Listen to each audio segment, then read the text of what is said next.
Are you listening to me? Do you hear what I'm saying? Are you even paying attention? Today, we're going to talk about listening and responding skills, two very important skills when it comes to interpersonal communication. So what we're going to do today is spend a little time talking about what listening is. We're going to talk about the different ways that people listen, as well as ways that we can fall into listening traps that can create barriers for our listening skills when we're trying to maintain or develop interpersonal relationships. We're going to begin by looking at a cute little video snap from The Big Bang Theory.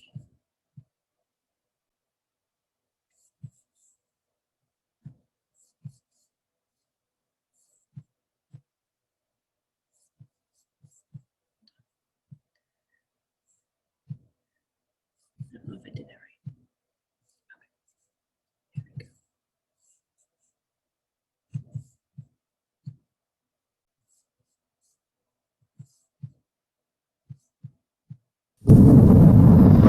Play. Play.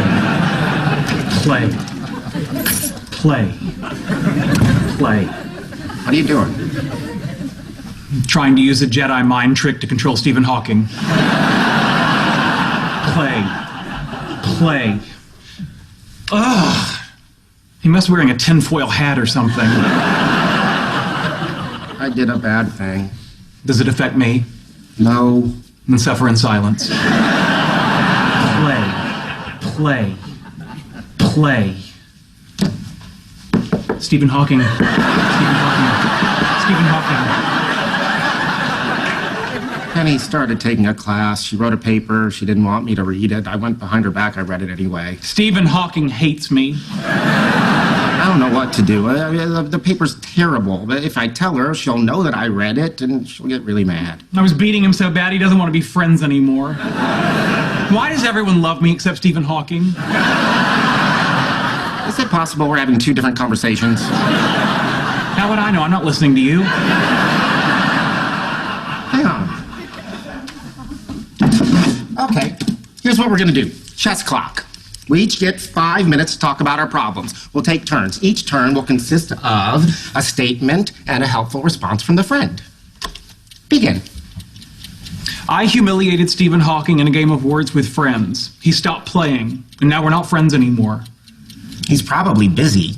You're worried about nothing. Give it a couple more days. I'm sure he'll play, and you'll see that everything's fine. My turn. I can't let Penny hand in a bad paper, but how do I tell her it's bad without letting her know that I read it? Beats me. Now, I know Hawking's not busy because I can see he's playing other people right now. Maybe since you're so good, he's taking his time to meet the challenge. I want Penny to enjoy it. Wallow has told me he's a big baby. I didn't know that, and I played Extract for 82 points. Oh, it's all Amy's fault. She told me to play it. I've got to cut her loose. Sheldon, I wasn't done talking. She hands in the paper tomorrow. I know I could help her, and she's my girlfriend. I should be allowed to help her. Why aren't I allowed to help her? Yeah, I hear you, brother. No. You need to give me some advice. Fine. Women, huh? No. Specific to my situation. Blonde women, huh? Empathetic. It sucks to be you. I Leonard, wait. No. I listen to your dumb thing. Leonard, come back. Leonard, come back. quit. What? Oh, of course. It only works on the weak-minded.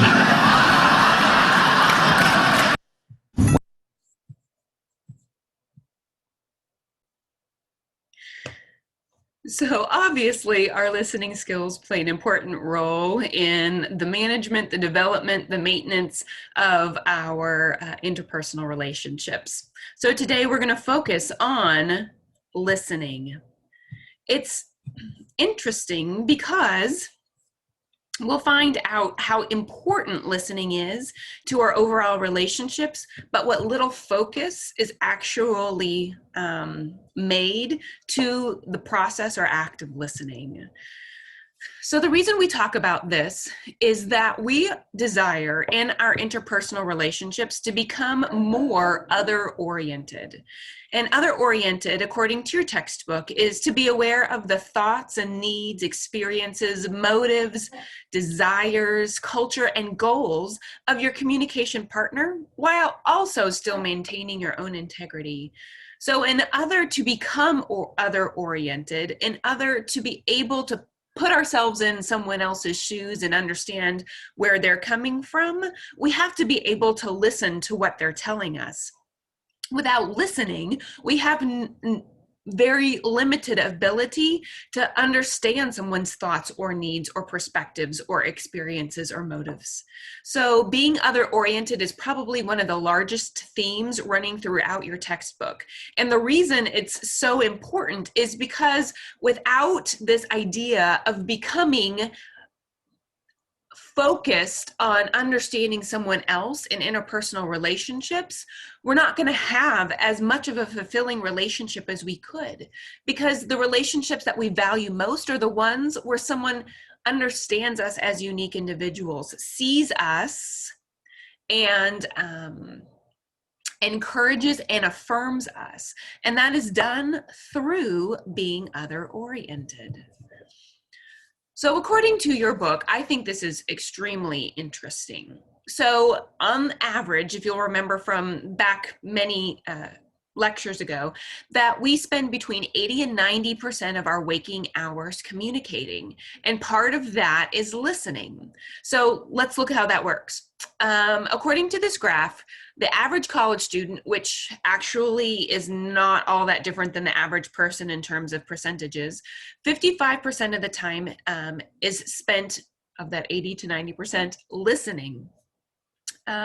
17 is spent speaking and reading, and 11% is spent writing. So the thing we do more than 50% of the time, listening, is the thing we're least trained to do. So I teach speaking classes. You might have taken a public speaking class or some sort of speaking class in high school. Reading, obviously, we spend lots of time throughout our formative years learning how to read and learning how to write. But I have yet to meet someone who has taken a semester-long class on just building listening skills. So we spend more time listening, except it's the skill that we're least trained to do. So it wouldn't be surprising to you that, are we on average good listeners? No. Not every individual falls into this, but on average, Americans tend to be poor listeners. And obviously that would make sense if we're least trained to do that communication skill. And I think one of the reasons why we are poor listeners is that we're very distracted. According to your textbook, 75% of the time that we should be listening, we are distracted. Whether they be internal distractions or external distractions, we are distracted from focusing on listening. When we think about why this happens, why on average we're poor listeners, why we're distracted 75% of the time, I think the root goes back to the fact that there are two definitions that we often get mixed up. The first one is hearing. According to your book, hearing is the physiological process of decoding sound. So hearing is physical. If we are not deaf or hard of hearing, we have this ability. It's on without us even thinking about it. It's one of our five senses, right? And so what happens is this little funnel on the side of your head called your ear takes in sound. It's like a little megaphone. In goes the sound. Those sound waves vibrate the bones of the eardrum, and those vibrations are turned to electrical impulses that communicate to the brain. So it's a physical process. It's a passive physical process, meaning that we don't even have to try to gather this sound. We don't have to try to make those sound waves into electrical impulses that communicate to the brain. It is a passive physical process. On the flip side, listening is the act of interpreting and evaluating what is being said. So where hearing was passive, listening is active. Where hearing was physical, listening is mental. So this is the process of focusing on what someone is saying, bringing it into our brains through the hearing process, but then using our brains to understand, to interpret, and to evaluate what is being said. So we are putting a mental idea, a mental evaluation. We are trying to understand what we're hearing. So if we assume that hearing and listening are the same thing, we might then assume because I can hear, then I'm automatically listening. And that is not the case. Listening is a separate process from hearing. Listening takes effort, takes energy, takes focus, whereas hearing is completely passive. So are hearing and listening the same thing? Absolutely not. But oftentimes we assume because we can hear, then of course we're already listening. I don't know about you, but there are times where two people, I've noticed, can listen to the exact same thing and come away with different interpretations of the message. And while this could be explained for a couple of different reasons, we're going to look at the idea of listening styles, the preferred method of listening, to help us understand why people feel comfortable or pick up on different veins of messages while speaking or while listening. So the first one I want to talk about is called the relational listener. The relational listener is someone who is skilled at listening to feelings and emotions.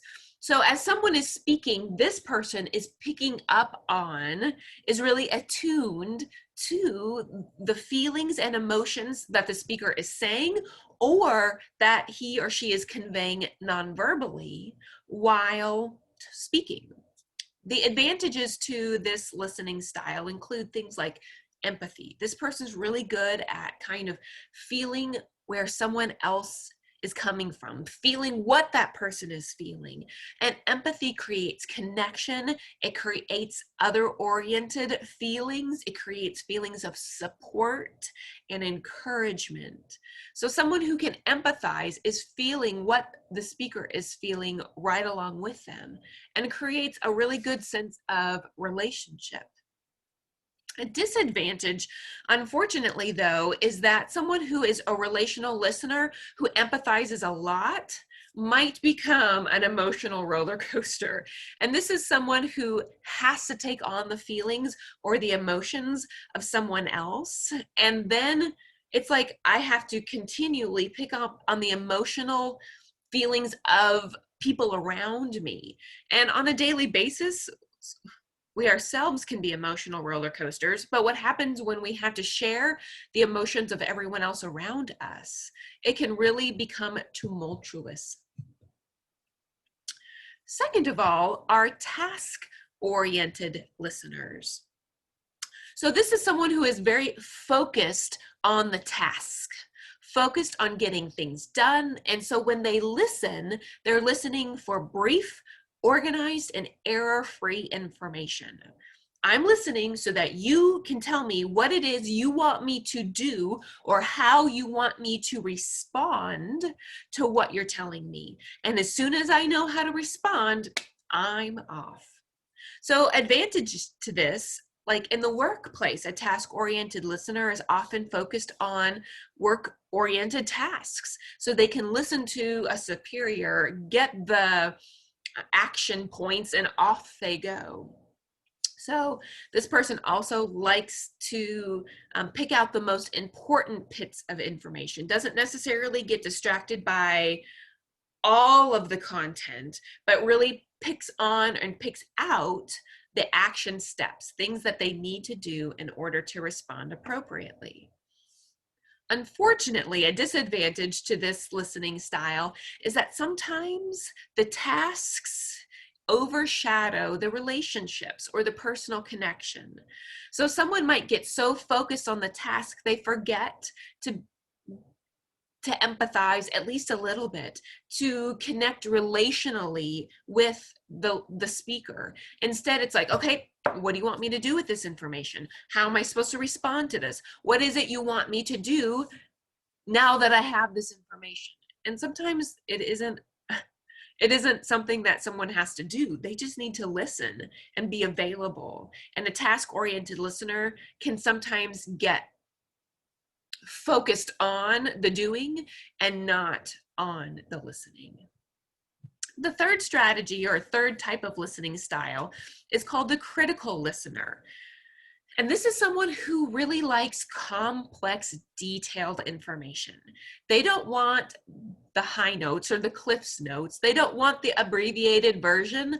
They want all of the information. They want all of the details, because if not, they might feel like you are withholding important information from them. And you might not be withholding anything if you're the speaker, but as the listener, they don't want the highlights. They don't want the action points. They want a comprehensive look at whatever it is the speaker is talking about, because the fullness creates understanding that the critical listener is interested in. So an advantage to this is someone who is a critical listener wants the whole information, wants the whole story. If they're listening because they're needing to make a decision, they could listen to all of the information before making a decision, rather than jumping to conclusions or jumping into a decision without all of the facts. So this person often makes good decisions based on hearing information. Unfortunately, as a disadvantage, this listening style can be time consuming. It can get this person can get bogged down in the details. This person can, if they're listening to make a decision, this person is going to take a long time to make that decision. And sometimes people who are just wanting to give them brief amounts of information might find themselves having to spend a lot of time talking to this individual to give them the full look at the topic. There's also, this one is not in your book, the time-oriented listener. The time-oriented listener wants information delivered succinctly. It's like they have in their mind a stopwatch. And as soon as it's time for them to listen, that stopwatch begins. And they'll give you their attention for a set amount of time. And their internal clock could be 2 minutes, could be 4 minutes, could be 7 minutes. It individually varies. And what happens is once that time clock is done, they're done listening.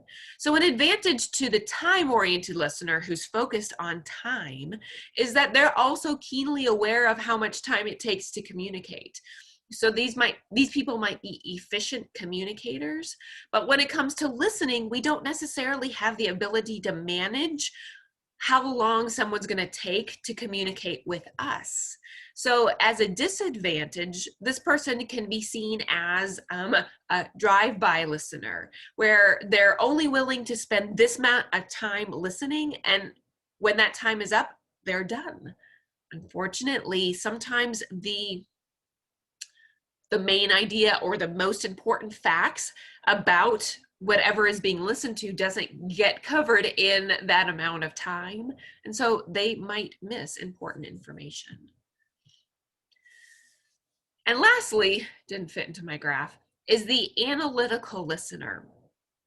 This is someone who likes to withhold judgment until listening to all the facts and details, wants maybe many different sides to give information, and then after they've gathered the appropriate amount of information, can reach a conclusion. You can think about this person as like a judge in a court of law. That's their job, is to withhold judgment or conclusions until they've listened to all of the sides of an issue. A manager or someone who is a superior who listens to what's going on between two sides, a mediator, hopefully they have analytical listening skills that allows them to not jump to conclusions or form conclusions before listening to all the sides. So here's some information to think about when it comes to listening styles. Learn your listening style. Did you pick out any listening styles based on the descriptions that seem to be your primary? Sometimes people have more than one.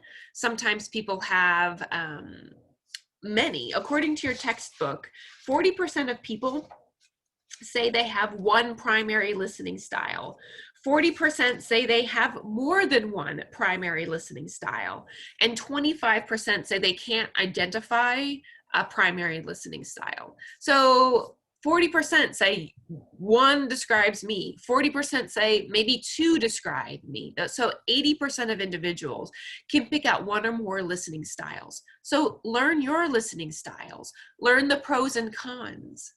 Now choose maybe a significant other or a family member or a friend and think about their listening style.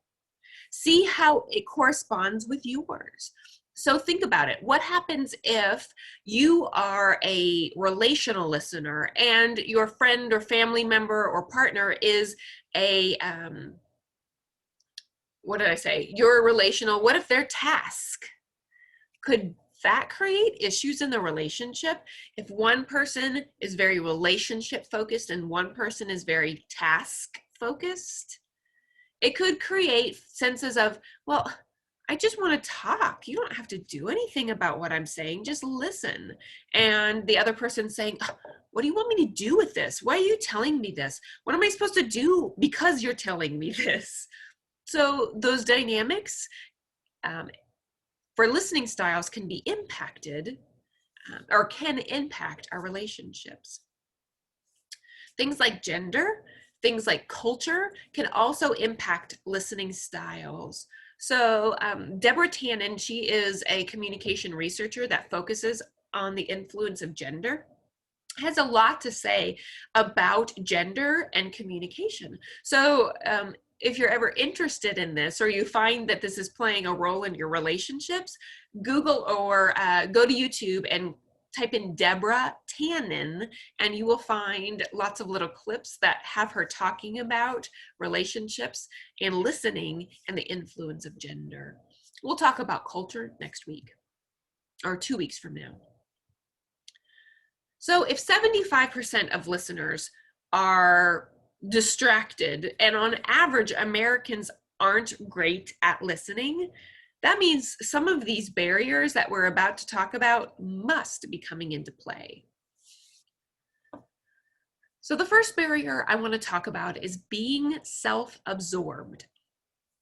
Being self-absorbed is where we're focusing on our thoughts, our feelings, our ideas or perspectives, and that takes away from our ability to be other-oriented, see someone else's point of view, even listen to them. If I'm being self-absorbed, I'm off in my own little world, maybe thinking about how something relates to me and not listening fully to the speaker or trying to be other-oriented to understand where they're coming from. Your book calls this person a conversational narcissist. So have you ever met someone who the conversation is always about them? Everything is coming full circle. It's always how it relates to them. Or you say something and then they say something again, but it's about what they think or they feel or what they need. This person could be acting as a self-absorbed listener. Now we filter everything. Remember our colored lenses analogy. We filter everything through our lenses and our perspective and our self-concept, yes. But at the same time, we can focus, even though we're filtering it through who we are, focus on what someone else is trying to say and trying to understand where they're coming from. But being self-absorbed doesn't do the, I'm trying to understand where you're coming from. Just is relating to self. Number 2 are unchecked emotions. An unchecked emotion is a feeling or emotion that can get triggered, maybe based on listening or based on a conversation. And all of a sudden, all these emotions come up and begin to take over our ability to listen. Maybe it's all internal emotions, or maybe they actually come out and we become over emotional, and it takes over the irrational part of our minds that influence our ability to listen. If you've ever heard of triggers, we're going to talk about triggers when we talk about conflict, but triggers can create emotions that shut down our ability to listen. And so when our emotions are unchecked, or we just let them rage, or come what may, here come my emotions, it can take us out of the listening game pretty quickly. Number 3 is criticizing the speaker. So this is where we focus on nitpicking the person rather than listening to what the person has to say. Maybe we already don't like the individual that is speaking. Insert someone in the public domain who you dislike, whether it be political, whether it be, somewhere in Hollywood, someone's talking and you don't like that person. Chances are we won't consider what they're having to say as fully as we might someone who we do like or do value. So criticizing the speaker is allowing our feelings about the individual to cloud our ability to listen. Also, this includes like mannerisms. Maybe that person is doing something weird, like and then talks, and then and then talks. And we're like, wow, those verbal fillers, they're all over the place. And we begin to focus on that rather than on what the speaker has to say.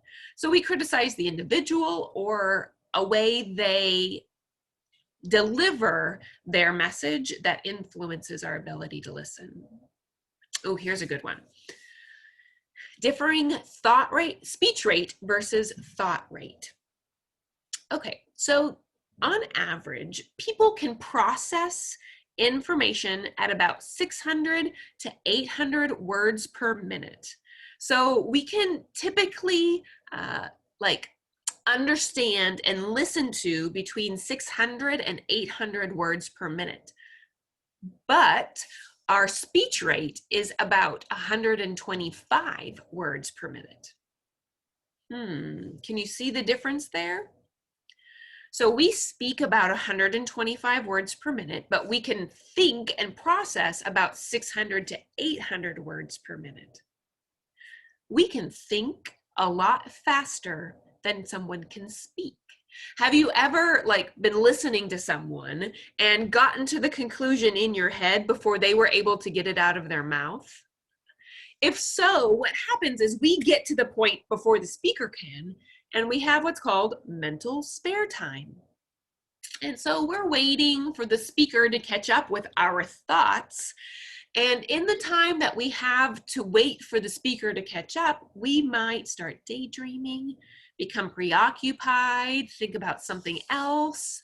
And all of a sudden the speaker catches up and moves on, but we're still stuck thinking about whatever was in our mind while we were biding time before the speaker got to the point where we were understanding them. So what happens is the speaker catches up, but our thoughts stay the same. So the speaker gets ahead of us, then we try to catch up, but in catching up, we then have this spare time. So it's kind of like this process. We catch up, we wait, we catch up, we wait, we catch up, we wait, but it's not a fluid sense of ability to follow what the speaker is saying. Oh, there's the 125 words per minute for speech rate and 600 to 800 words per minute for thought rate. A few more barriers. This one's called shifting attention. Do any of you like to multitask? Do more than one thing at a time? So who doesn't? I could be I listen to the news on a podcast. So I'm listening to the news and I'm cooking dinner and I have a load of laundry that I'm folding on the countertop and my son's sitting at the table doing his homework. All of that can happen at the same time, and we're balancing all of these things. But what happens if my son says to me, Mom, I've really had a bad day? And I say to him, oh, what happened? As I'm folding the laundry and as I'm listening to the podcast and as I'm cooking dinner. I'm probably not going to catch what my son is saying very fully, but also I'm telling him whatever you're telling me right now is only as important as the other things I'm doing as well. So it communicates a lack of value if we're not careful. So when we're shifting attention, we can miss important information, but also it makes the person who is speaking feel like they're only as important as everything else that's going around in the environment. So if my son had said that, Mom, I've had a bad day, I'm going to turn off the radio. I'm going to turn off the stove if I'm cooking on the stove. I'm going to put the laundry aside. I'm going to go and I'm going to walk over and I'm going to sit down next to my son and look at him and say, tell me about it. Because that says my attention is not shifting. It is right with you and I'm listening. And that communicates not only interest in what he is saying, but value in the relationship because I'm willing to set aside everything else I'm doing. How many times has someone that you've been talking to been on their phone and you're like, are you even listening to me? Right? And that can get frustrating because we feel like the phone is as equally important as the relationship, or at least what we're saying at that point. A few more. Information overload. We've probably all been there, right? Where we have so much information or so much stimuli coming in at the same time that we get overwhelmed and can't take in any more information. And when we can't take in any more information, we can get overwhelmed and just kind of shut down. So it's the point where we've reached too much, and we can't process anymore. And so anything else that comes in just kind of bounces off. We've talked about external noise before. So this is stuff that's going on outside of us that can disrupt us. So right now I can hear my son talking. I can hear my husband talking. I can hear the dog barking. My son's playing toys, whatever. And all that noise can kind of come into our ears, that physical process, and disrupt or interrupt the ability to listen to what's being said. And lastly is called listener apprehension. And listener apprehension is the actual feelings of nervousness that can come when someone's asked to listen. So for some people, they can get anxious or nervous because they feel like they're not going to be able to understand what someone's telling them. Like, if I can't understand, what am I going to do? If I can't understand what they're saying, how am I going to respond? How am I going to take that information and make sense of it if I can't understand? And so people who get nervous about listening might take themselves out of situations where they're asked to listen. And that can create gaps in information that's important. So listener apprehension happens when someone gets nervous about listening and so either shuts down or actually takes themselves out of situations where they need to listen. So the question is, how can we improve our listening skills? There is a 5-step process. Number 1, stop. Stop talking. Stop doing. Stop thinking. So you can focus. Look at the person that you're talking with. Look at their eyes. Look at their nonverbals. Look at their facial expressions. We get so much from the nonverbals, and we can gather that information if we're looking. So quit looking everywhere else. Quit looking at your devices. Look at the person speaking if you have that luxury. Number 3 is listen. So your book talks about the 5 steps of listening. So we actively listen when we engage in these steps. It's not just, it doesn't say stop, look, hear. It says stop, look, listen. And listening it includes choosing what to pay attention to, paying attention to it, processing it, remembering it, and then responding. So it is a definite process of listening. It's not just, I'm listening. It's focusing and attaching understanding to what we are listening to. Number 4 is ask questions. So your book covers this in several different chapters, and I'm going to focus on it right here. And when we ask questions, we can actually check our perception. So this is really asking, are we understanding this correctly? Am I getting the meaning that you're meaning to get across? Is my message accurate with what you are thinking? And you can do this indirectly or directly. And so I want to mention the 3 steps, excuse me, of direct perception checking. Number 1, we're going to describe what we notice, describe what we hear. This is what I heard you say. Then we can offer 2 explanations. Did you mean this, or did you mean this? And then ask for clarification. Can you help me understand more? So here's an example. You return home at night to find your roommate Blair reading on the couch. When you walk into the room and greet Blair, he or she grunts and turns his or her face away from you and keeps reading. So what happens? You just observed this information. It came in. So you could go to Blair and say, Blair, I noticed that when I walked into the room, you turned away. Are you upset with me, or did you have a bad day? What's up? How are you feeling? Or maybe I'm listening to Blair talk and I say, Blair, I hear that you had a bad day, or I hear that you're very sad. Did you have a bad day? Did work go wrong? Tell me more about it. So by asking questions, we can gather more information and we can clarify to make sure our interpretations of that information is accurate, that we're getting the information in a way that the speaker is trying to get to us. So we're both on the same page. And lastly, we can paraphrase. So paraphrasing, what we usually hear or think of paraphrasing to mean is paraphrasing for content. This is what I heard you say. And we restate it in our own words, right? So what I heard you say is this, blah, blah, blah, blah, blah. That's paraphrasing for content. But we can also paraphrase for 2 other things.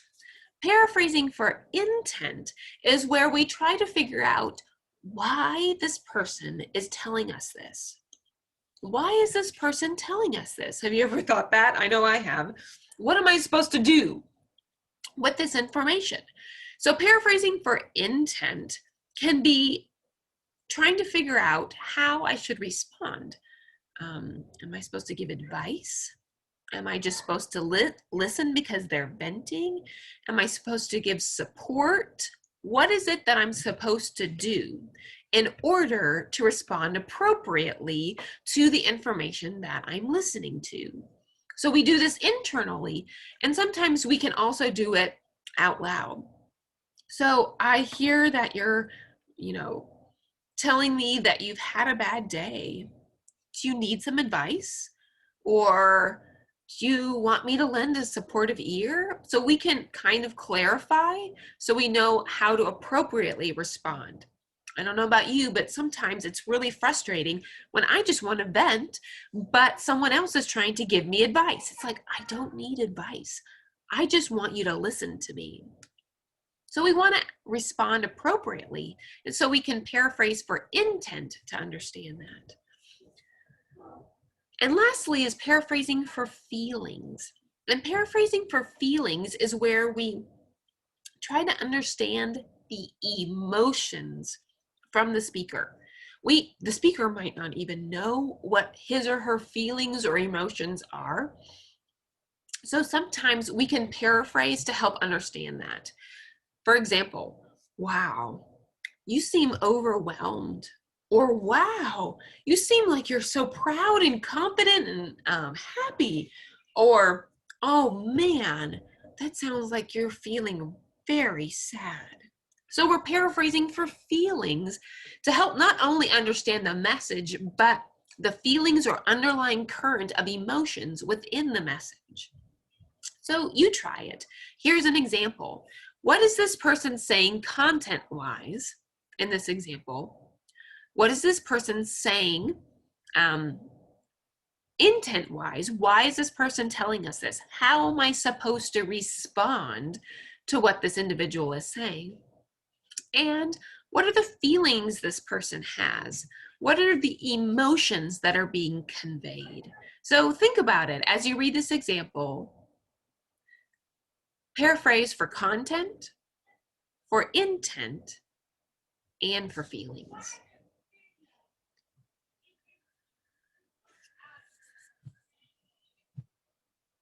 So today we've talked about listening. We've talked about the percentage of time we spend listening, 55% of the time.